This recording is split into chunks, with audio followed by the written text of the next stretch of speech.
ವಿಷ್ಣು ಸಹಸ್ರನಾಮದಲ್ಲಿ ಎರಡನೇ ನಾಮ ವಿಷ್ಣು ಅಂತ ಕರೀತಾ ಇದ್ದಾರೆ ಭಗವಂತನನ್ನು.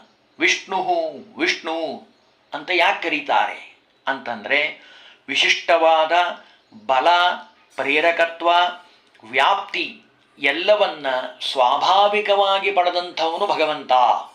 ಆದ್ದರಿಂದ ಅವನನ್ನು ವಿಷ್ಣು ಅಂತ ಕರೀತಾರೆ. ವಿಷ್ಣು ವಿಷ್ಣುನಾಮ್ನಿ ನಶಬ್ದೇನ ವಿಷ್ಣೋ ಬಲ ಮುದೀರ್ಯತೆ ನ ಇತ್ಯಾ ಕ್ರಿಯಮಾಣತ್ವಾತ್ ನಕಾರೋಸ್ಯ ಬಲಂ ಮತಂ ವಿಷ್ಣುನಾಮ್ನಿ ಶಕಾರೇಣ ರಮಾ ಬ್ರಹ್ಮೇಶ ಪೂರ್ವಿಣಃ. ಎಷ್ಟು ಸುಂದರವಾಗಿ ವರ್ಣನೆ ಮಾಡ್ತಾರೆ ಅಂದರೆ, ಭಗವಂತ ಎಲ್ಲ ಕಡೆ ಇದ್ದಾನೆ. ವಿಶಿಷ್ಟ ಬಲಚೇಷ್ಟತ್ವಾತ್ ವಿಷ್ಣುರಿತ್ಯಭಿದಿತ ಹರೇಹಿ. ಭಗವಂತನನ್ನ ವಿಷ್ಣು ವಿಷ್ಣು ಅಂತ ಯಾಕೆ ಕರೀತಾರೆ ಅಂತ ಕೇಳಿದರೆ, ಎಲ್ಲ ಕಡೆ ವ್ಯಾಪಿಸಿದ್ದಾನೆ, ಎಲ್ಲ ಕಡೆ ಇದ್ದಾನೆ. ರಮಾ ಬ್ರಹ್ಮಾದಿ ದೇವತೆಗಳಿಗೆ ಒಳಗಡೆ ಇದ್ದು ಹೊರಗಡೆ ಇದ್ದು ಉಪದೇಶವನ್ನು ಮಾಡ್ತಾನೆ. ಆದ್ದರಿಂದ ಅವನನ್ನು ವಿಷ್ಣು ಅಂತ ಕರೀತಾರೆ. ಅದರಲ್ಲೇ ಹೇಳ್ತಾರೆ ನೋಡಿ, ರಮಾದೇವಿ ಚತುರ್ಮುಖ ಬ್ರಹ್ಮದೇವರು ಸಕಲ ದೇವತೆಗಳನ್ನು ಕ್ಷಣ ಕ್ಷಣಕ್ಕೆ ಪ್ರತಿಯೊಂದು ವಿಷಯದಲ್ಲೂ ಅಂತರ್ಯಾಮಿಯಾಗಿ ಇದ್ದು ಭಗವಂತ ಅನುಗ್ರಹವನ್ನು ಮಾಡ್ತಾನೆ. ವಿಷ್ಣುರ್ನಾಮಾರ್ಥ ರೂಪತ್ವಂ ಸಂಹಿತಾ ದದೇರ್ಥ ವ್ರತ ಬ್ರವೀತ್ ನಕಾರಂಚ ಶಕಾರಂಚ ಬಲಜ್ಯೇಷ್ಠಾತ್ಮಕಂ ವದನ್. ಅನುವ್ಯಾಖ್ಯಾನದಲ್ಲಿ ಆಚಾರ್ಯರು ಹೇಳಿರುವಂಥ ಮಾತು ಎಷ್ಟು ಸುಂದರವಾಗಿ ಹೇಳ್ತಾರೆ ನೋಡಿ. ಅಂದರೆ ಜ್ಞಾನಬಲ, ಕ್ರಿಯಾಬಲ, ವ್ಯಾಪ್ತಿ ಬಲ ಮೂರೂ ಭಗವಂತನಲ್ಲಿದೆ. ಒಂದಿದ್ರೆ ಒಂದಿರೋದಿಲ್ಲ. ಜ್ಞಾನ ಇತ್ತ ಬಲ ಇರೋದಿಲ್ಲ, ಬಲ ಇತ್ತ ಜ್ಞಾನ ಇರೋದಿಲ್ಲ, ಜ್ಞಾನ ಬಲ ಇದ್ರೂ ವ್ಯಾಪ್ತತ್ವ ಇರೋದಿಲ್ಲ.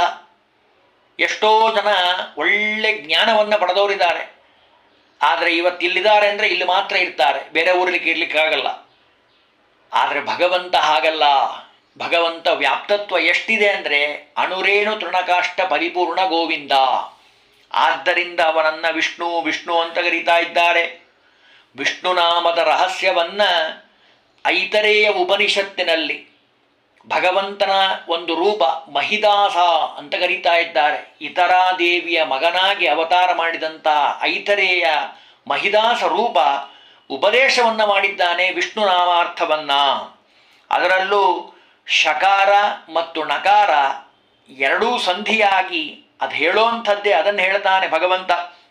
ತಸ್ಮೈ ವಾ ಏತಸ್ಮೈ ಸಂಹಿತಾಯ ನಕಾರೋ ಬಲಂ ಶಕಾರ ಪ್ರಾಣ ಆತ್ಮ ಸಹಯೋ ಹೈತೋ. ಎಷ್ಟು ಸುಂದರವಾಗಿ ಹೇಳ್ತದೆ ಅಂದರೆ ಐತರೇಯ ಉಪನಿಷತ್ತು, ಭಗವಂತ ಜ್ಞಾನವನ್ನೂ ಕೊಡ್ತಾನೆ, ಬಲವನ್ನೂ ಕೊಡ್ತಾನೆ, ಎಲ್ಲರೊಳಗಿದ್ದು ವ್ಯಾಪ್ತನಾಗಿ, ವಿಷ್ಣು ಅನ್ನೋ ಶಬ್ದಕ್ಕೆ ಅದೇ ಅರ್ಥ, ವ್ಯಾಪ್ತತ್ವನಾಗಿದ್ದಾನೆ. ಅಷ್ಟೇ ಅಲ್ಲ, ಅತ್ಯದ್ಭುತವಾದ ತೇಜಸ್ಸಿನ ಗಣಿ. ಸೂರ್ಯನನ್ನು ನಾವು ಕಾಣ್ತೀವಿ, ಅಷ್ಟು ಪ್ರಕಾಶಮಾನವಾಗಿದ್ದಾನೆ. ಆ ಸೂರ್ಯನಲ್ಲಿ ಪ್ರಕಾಶತ್ವ ಬರಲಿಕ್ಕೆ ಕಾರಣನೇ ಭಗವಂತನ ಸನ್ನಿಧಾನ. ಅದನ್ನಿಲ್ಲಿ ಹೇಳ್ತಾರೆ. ಬಲ, ಪ್ರೇರಕತ್ವ ಮತ್ತು ವ್ಯಾಪ್ತತ್ವ ಇವು ಸಹಜವಾಗಿ ಬಂದಿದೆ. ಯಾವುದೇ ವರಬಲದಿಂದಾಗಲಿ ಅಥವಾ ಯಾರಾದರೂ ಪ್ರೀತಿಯಿಂದ ಕೊಟ್ಟಿದ್ದಾಗಲಿ ಅಲ್ಲ.